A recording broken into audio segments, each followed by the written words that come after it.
Itadakimasu.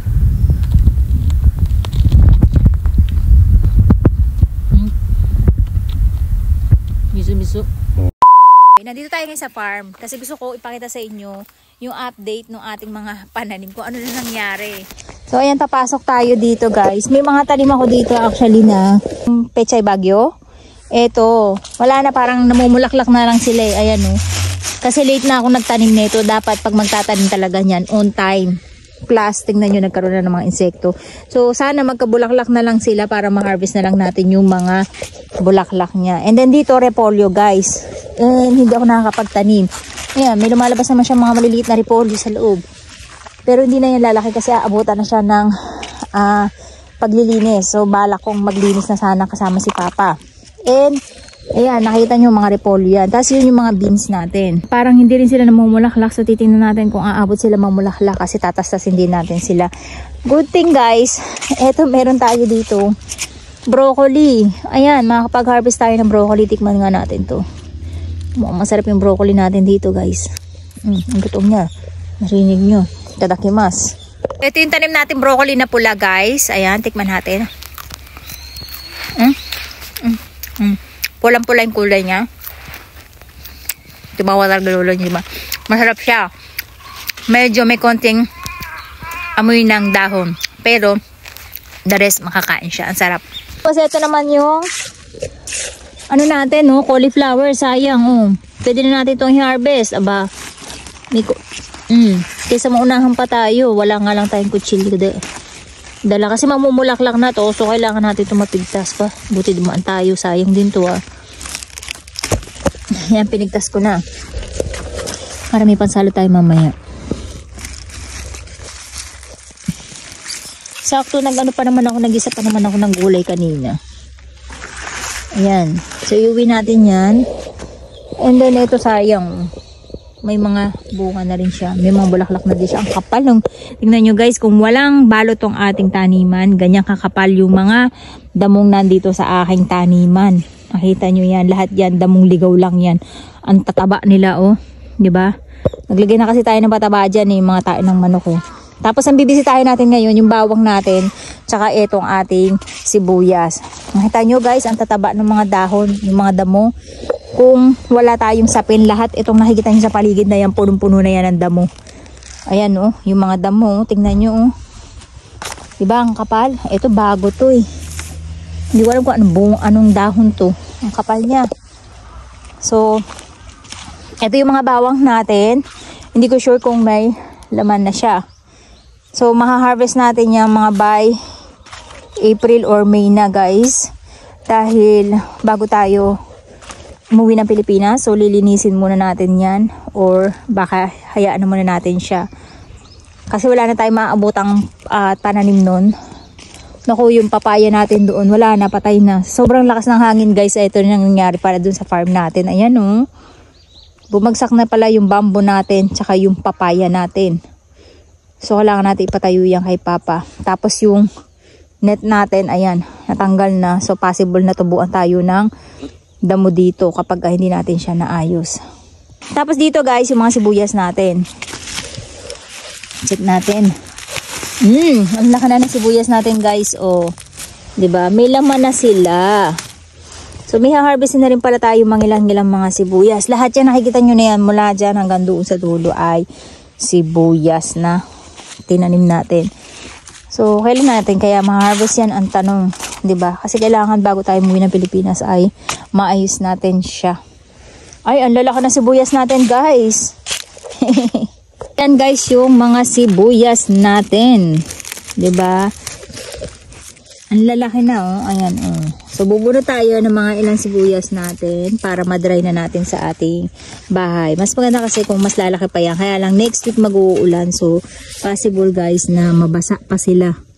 Pag nakabasa, pag naging basang-basa yan, mag-a-absorb yan ng mas maraming tubig. Mas mabilis silang mabulok.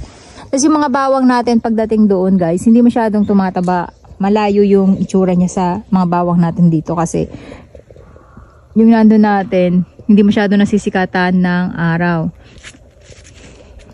Pinatawag ko na si Papa kasi mahal ko, taore tayo kuko.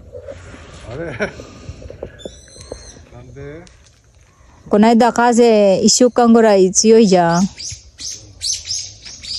So pinapa-repair ko kay Papa yung ating bamboo. Kasi papasukin tayo dito ng inoshishi pag hindi natin yan naayos. Yung mga singkamas natin guys, lahat yung nakikita nyo na yan, lahat yung singkamas. Hindi ko na na-harvest hanggang dun. ひどいね、この柱倒れちゃった。Bakit倒れたんですかね、これ。 Lakas kasi ng hangin guys, so 1 week. Kaya nagtauban lahat. Tamanegi, magdetry tayo magbunot. Ang ating, lahat yan nakikita nyo na yan guys, sibuyas. So konti lang yung tinanim natin kasi pang atin lang. うまくいったね、tamanegiね。よかった。 Ito yung pipino melon natin guys, tingnan nyo. Namatay na siya, akala ko makakasurvive siya lang ng winter. Sayang. So ito na guys. でかいよね。 Kuha tayo. Oh. Cha-cha! Hoping ay hindi sila lamang sa tubig. Ayan. Medyo ano amin punta pagkarita karasa. 美味しそうよ。 Bisyo-bisyo. みずみずしいね。 May sibuyas. 生で食べられそう。 Sabi ni Milu. Tingnan natin yung sibuyas natin dito. Maanghang to. Tadakimasu.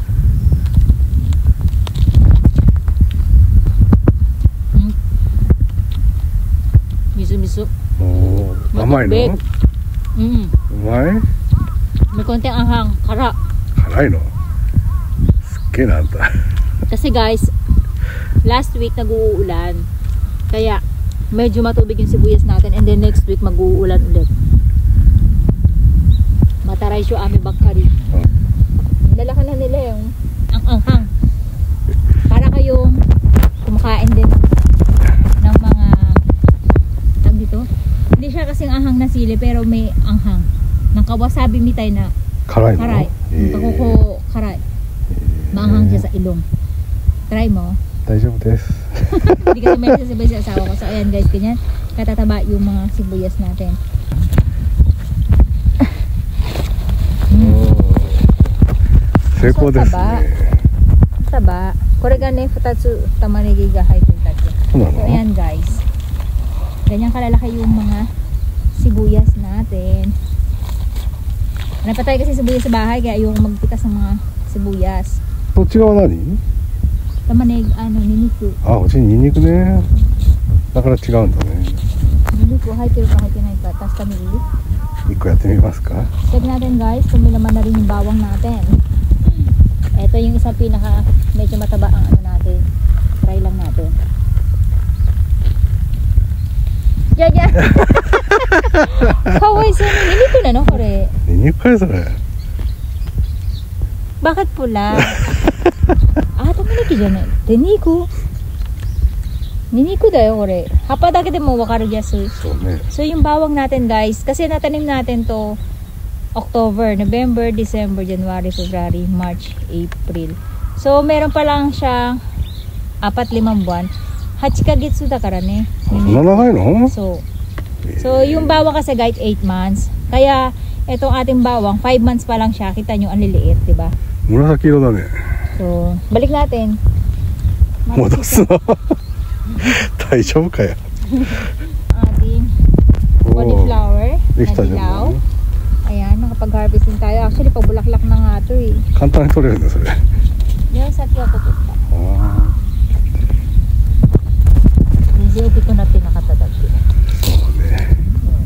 So, ayan na guys, yung ating mga na-harvest ngayon.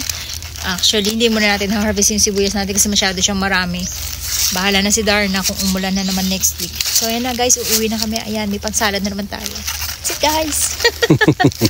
かわいいのもある。